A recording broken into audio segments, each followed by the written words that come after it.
gelobt sei Jesus Christus in Ewigkeit. Amen. Au nom du Père et du Fils et du Saint-Esprit, ainsi soit-il, bien chers fidèles. Comme dimanche dernier, ce dimanche, Jésus-Christ insère le Samaritain.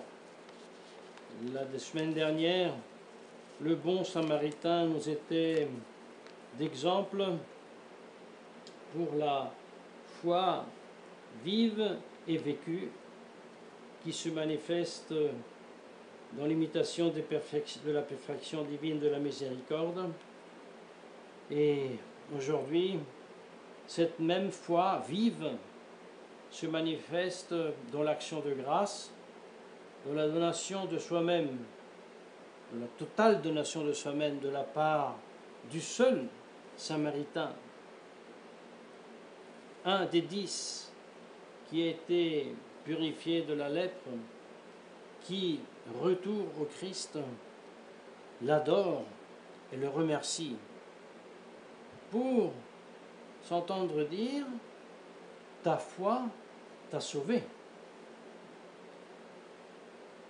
Pourrions-nous dire « mais les autres 9 » desquels le Christ s'étonne qu'il ne soit pas revenu à le remercier. Mais nous devons dire, les autres 9 ont aussi été guéris. Ou comme dit saint Augustin, et fait noter qu'on ne parle pas de guérison, mais de purification de la lèpre. On verra pourquoi. Et la purification de cette lèpre est due à la foi vive en Jésus-Christ, en son humanité, en sa divinité, en son pouvoir, grâce auquel, au nom propre, il a le pouvoir de purifier de la lèpre, comme il a le pouvoir de ressusciter les morts, comme il a le pouvoir de guérir toutes sortes de maladies.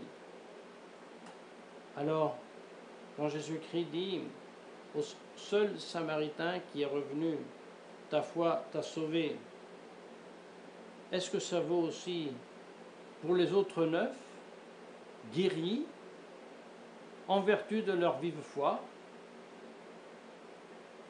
Il semble que non.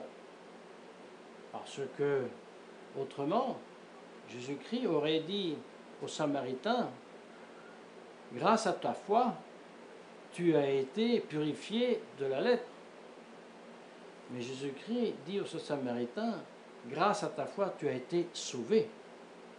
Donc, outre le bénéfice de la purification de la lèpre, toi, Samaritain, tu as correspondu au don de la vraie foi que je t'ai fait, et après avoir cru, après avoir obéi à mes ordres comme les autres, toi seul, tu es revenu et tu m'as adoré et tu t'es donné toi-même à moi en le démonstrant visiblement par la prostration que tu fais devant moi. Il y a beaucoup à méditer sur cet épisode, vous savez. Procédons par élimination et nous rejetons bien sûr l'interprétation moderniste, œcuméniste, pluraliste de cet avènement, qui ensuite est aussi employé pour la parabole du bon Samaritain, n'est-ce pas? Le Concile et les modernistes utilisent la parabole du bon Samaritain comme cet épisode pour dire, voyez, le Samaritain, il est un hérétique, il est un schismatique, il a un autre temple, il prétend avoir lui le vrai Dieu et non pas les Israélites à Jérusalem.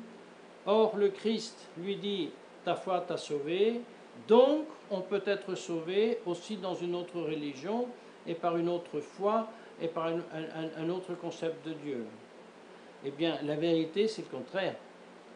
La vérité que Jésus-Christ démontre avec cet épisode, c'est que malgré la fausse religion, malgré l'hérésie et le schisme des Samaritains, malgré la haine que les Samaritains portent aux Israélites, qui d'ailleurs correspondue par une haine des Israélites vers les Samaritains, mais cette haine des hérétiques et des schismatiques vers ceux qui appartiennent à la vraie religion du Temple de Jérusalem, eh bien, malgré cette haine, Dieu a le pouvoir de toucher les cœurs de l'hérétique et du schismatique, mais en les touchant, il les ôte de l'hérésie, il les ôte du schisme et les fait professer la vraie foi, la foi en la divinité, l'humanité de notre Seigneur Jésus-Christ. Dans ce cas-là, dans la foi que Jésus-Christ est Dieu et en vertu de sa divinité et par l'instrument de son humanité, il ressuscite les morts, il guérit toute maladie et aussi purifie de la lèpre. Voilà le sens. Encore une fois, nous voyons combien les deux religions, la catholique et celle du Concile, sont différentes. Eh bien, ayant écarté la fausse interprétation, revenons à l'épisode. Jésus-Christ constate que le seul étranger, le converti de l'hérésie du schisme, est touché à la grâce au point d'être sauvé parce qu'il donne l'honneur dû à son Sauveur, l'adore, à la différence des autres qui ont été bénéficiés de la vraie foi, même la foi vive, qui les a purifiés de la lèpre, mais qui n'ont pas fait cet acte de soumission à leur Dieu et Sauveur en adoration et en manifestant la charité vers Dieu. Un grand mystère, celui-ci, et pour nous, le grand enseignement, c'est le danger de l'illusion de penser d'être sauvés parce que nous avons la vraie foi et nous appartenons à la vraie Église. Ça serait une présomption et un aveuglement qui porterait très bientôt, d'ailleurs aussi, à l'hérésie. Je vous donne un exemple. Nous sommes bien conscients,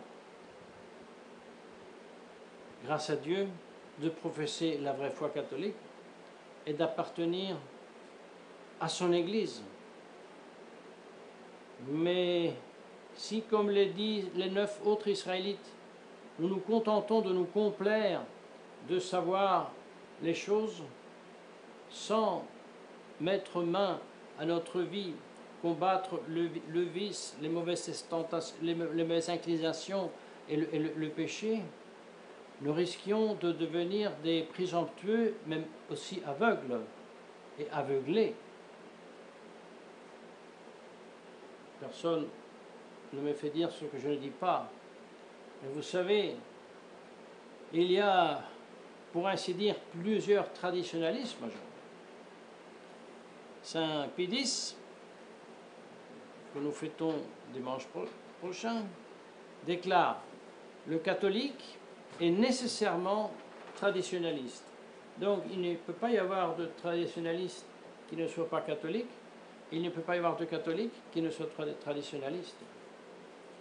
Et donc le catholicisme, la foi catholique, la vraie foi en Jésus-Christ, me fait reconnaître quelle est et où est la vraie Église du Christ. Pour maintenir vive cette foi, je dois la cultiver.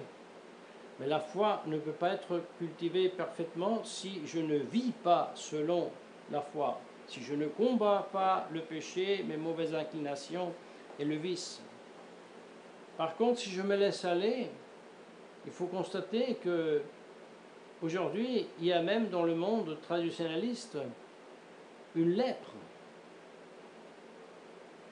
puisque saint Augustin parle de la lèpre comme du symbole de l'hérésie et de l'erreur dans la pensée humaine.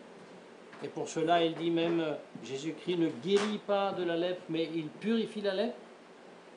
Eh bien, nous voulons éviter l'écueil d'une lèpre qui existe aujourd'hui dans le monde, ou dans la galaxie des soi-disant traditionalistes. Quelle est donc cette erreur?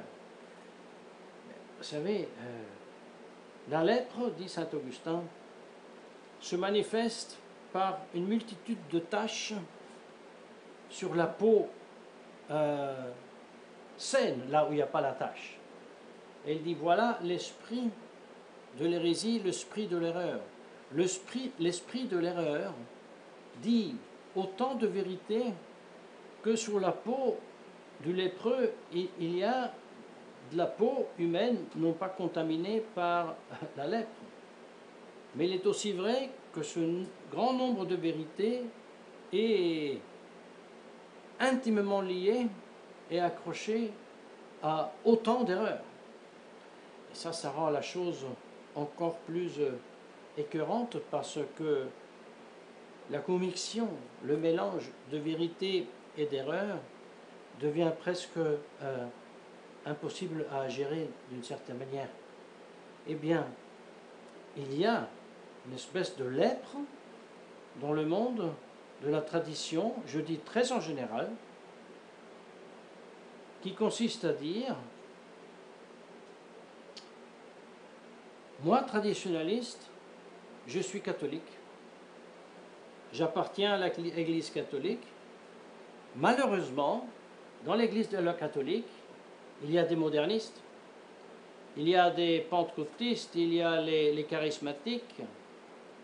Malheureusement, dans l'Église, il y a des messes modernes, terribles, faites très mal, même peut-être invalides.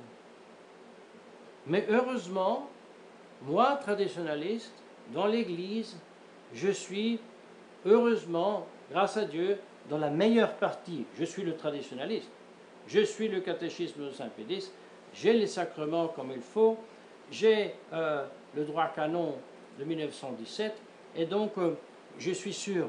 Mais malheureusement, dans l'Église, il y en a beaucoup d'autres qui sont modernistes et qui enseignent non pas saint Thomas, mais les philosophies et les théologies modernes. Oh, quel malheur! Tout ce qui se passe dans l'Église, c'est terrible. Eh bien, je vous dirais, plus terrible du modernisme qui enseigne la philosophie et la théologie moderne.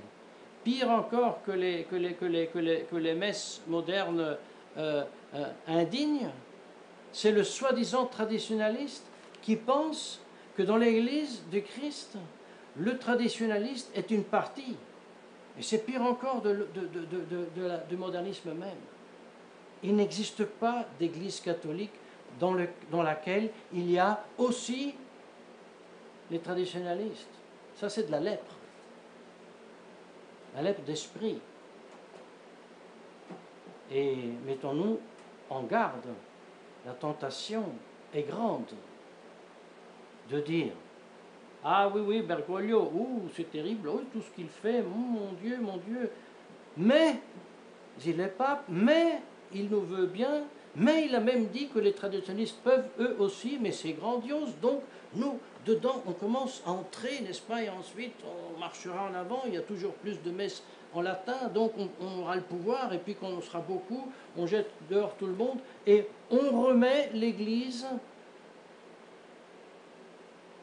à sa place. Et non, ça c'est de la lèpre. Ça c'est une erreur terrible. Parce que là, on se trompe sur qui on a devant soi. On se trompe sur quoi on est en train de parler. On se trompe sur l'Église de laquelle on est en train de parler. Comme si un juge avait devant soi un convenu qui ne correspond pas dans sa édité à la carte d'identité, au nom, et prénom et à date de naissance qu'il a sur ses cartes. Là, tout est faux dès le départ. On peut effacer tout. Ou on est d'accord sur que l'Église et qui fait partie de l'Église, ou alors on se perd totalement dans la lèpre. Et cette lèpre, dans le monde traditionnaliste, elle existe. Et non seulement dans le monde traditionnaliste, soi-disant Monaco. C'est pour cela, ma chère fidèle, prenons à cœur les très sévères paroles de Saint Jean Chrysostome qui nous menace de penser de pouvoir surseoir sur le moment de changer notre vie, sur le moment de cesser avec telle mauvaise inclination et telle autre, avec tel ou tel autre péché. Disons que cette présomption d'esprit de penser que puisque je suis un bon catholique, c'est tout, donc je peux aussi un peu attendre, parce qu'en attendant, puisque la situation économique est telle, donc je continue un petit peu là à mentir et à voler l'argent sur mon travail. Et puis quand les choses s'arrangent, je ne volerai plus, je ne mentirai plus, ainsi de suite. Il dit Dieu est grandement attiré d'un tel comportement. Que ce ne soit pas notre cas, que par l'intercession de très Sainte Vierge Marie, nous puissions obtenir la grâce du Samaritain, nous jeter corps et âme, et même avec notre sentiment, avec notre pouvoir affectueux aux pieds de Jésus-Christ, pour vivre de cette gratitude dans la tempête des préoccupations quotidiennes, au nom du Père et du Fils et du Saint-Esprit, ainsi soit.